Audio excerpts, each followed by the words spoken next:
There's no secret that some of the best hotels in the world, whether it be Taj or Oberoi's or others, are Indian, and it's the service that really makes them stand out. Anyone can invest in hard product. We are investing in hard product, but the polish on the top is the consistency, the warmth, the genuine hospitality of the crew and the people that people interact with on the ground. So I think that as we bring all of the different components of the new Air India together, I'm really excited by the future. I really think we've got a very strong proposition that's already present on our A350s serving London and New York from Delhi. But over the course of 2026, there is a massive expansion in this modern international product, and it's an exciting time. Well, I mean, to compete with the likes of Emirates, Singapore Airlines, where you used to work, Qatar Airways, Turkish, you need to be as good, you need to benchmark against these people, I guess, and aspire to be even better. Yeah, well, look, if you get on board the 350, which you have, and I encourage other people to do so, I think you will find that the product stacks up very competitively to any one of those airlines that you name. The added advantage, of course, is that it's a non-stop service from India to New York, London, and eventually anywhere else we fly. We already fly to nearly 50 international destinations. And so not just the product and the service, it's the convenience and the time and the loyalty membership that then allows you to redeem your points on a more relevant network to you. And so I think we're really building towards something that is going to be, and already is in some aspects, globally competitive. When you talk about all of the dimensions we discussed earlier today, the size of the market, the growth rate of the market, the size of the diaspora, the fact that so many travellers from India currently go via somewhere else in a very inconvenient fashion, the opportunity to attract those customers back to an Indian carrier with an Indian product, Indian crew, facilitating Indian employment and the whole Indian aviation ecosystem we talked about, I think would be a significant attraction. Absolutely.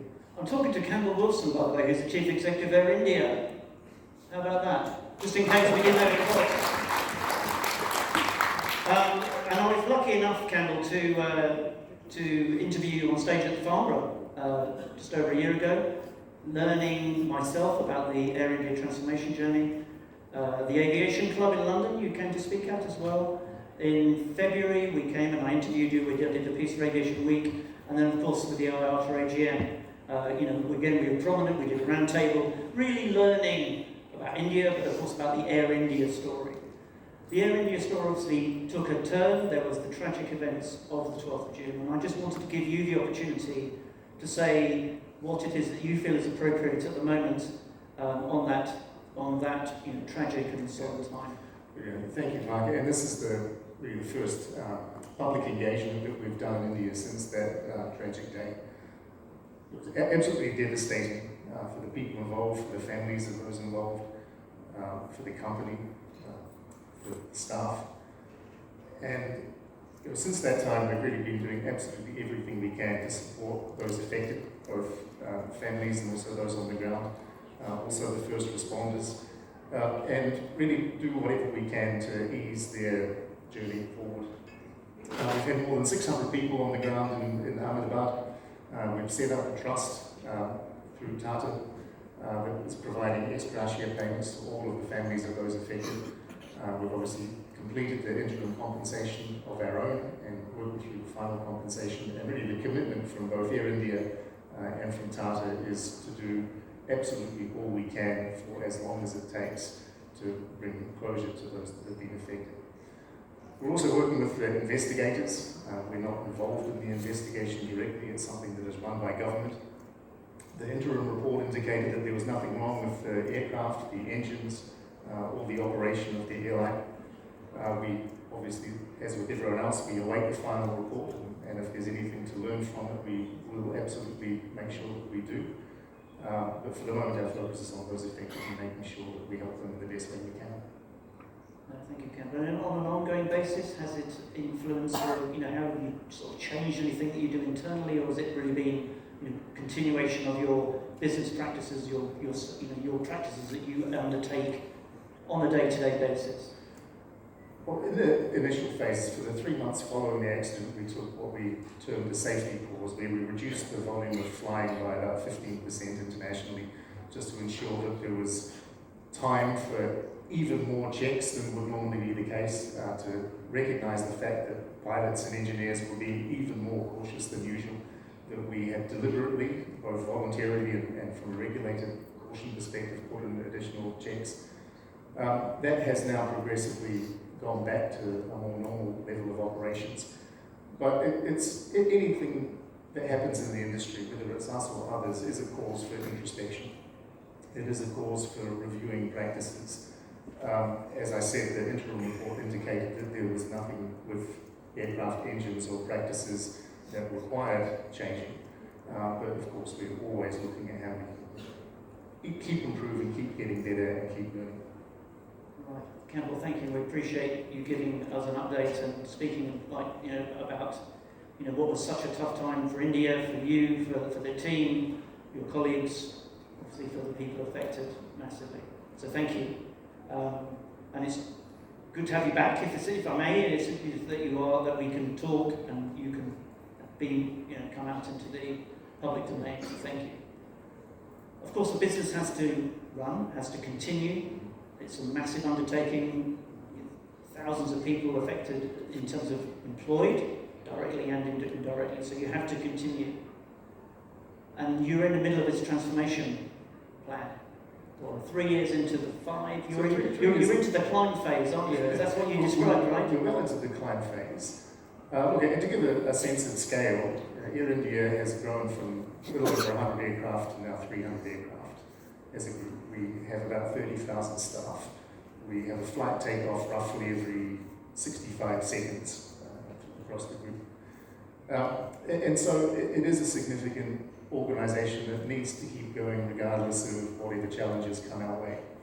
And the organisation that we see today, even though it's significantly larger than it was at the point of privatisation, is only going to get bigger because we've got 524 aircraft yet to be delivered in a firm order. All of those will come by around 2031. We've been taking an aircraft about once every 6 days for the last 2 years. We will keep taking an aircraft about once every 6 days for the next 3 or 4 years. And I guess most excitingly for us, 2026 sees us start to really ramp up the wide-body fleet. We'll be taking a new wide-body every 6 weeks or so for the next 2 years. And in addition, we start seeing the return to service of our legacy wide-body fleet, which is going in for an interior refit of completely new seats, completely new in-flight entertainment systems, bringing them up to, and in some cases slightly beyond what you experienced on the A350 flight. So by 2027, mid-2027, all of the 787 fleet will have been refurbished completely. And how many aircraft is that? That's 26. 26, yes. And then subsequently from late 2026 through to early 2028, all of the 777 aircraft will be refurbished. And that's in addition to the new aircraft being delivered off the production line every 6 weeks. So the foundations have been laid, the organisation has been restructured, we've boarded 9,000 new people, we've replatformed 140 IT systems, we've consolidated 63 offices, we've merged 4 airlines together, we've inducted 100 aircraft. But 2026 is when we truly start seeing, from a customer perspective, the new Air India properly emerge. You're already seeing a little bit of it domestically. We just completed yesterday the refit of legacy narrow-body aircraft. So now we have 104 full-service narrow-body aircraft operating in India and around the region with a very modern interior product. With the consistent. With the one used as Yes, with that one. Yeah. And that's so important. And it's not a flick. This is, I think, one of those, not misconceptions, but people think that, I don't know, in some businesses you can literally overnight change a business. You can flip the product or you can do whatever. I mean, I've been around in the airline business long enough, reporter to know, especially when you get to scale, especially when you involve legacy. I mean, you're not Riyadh Air.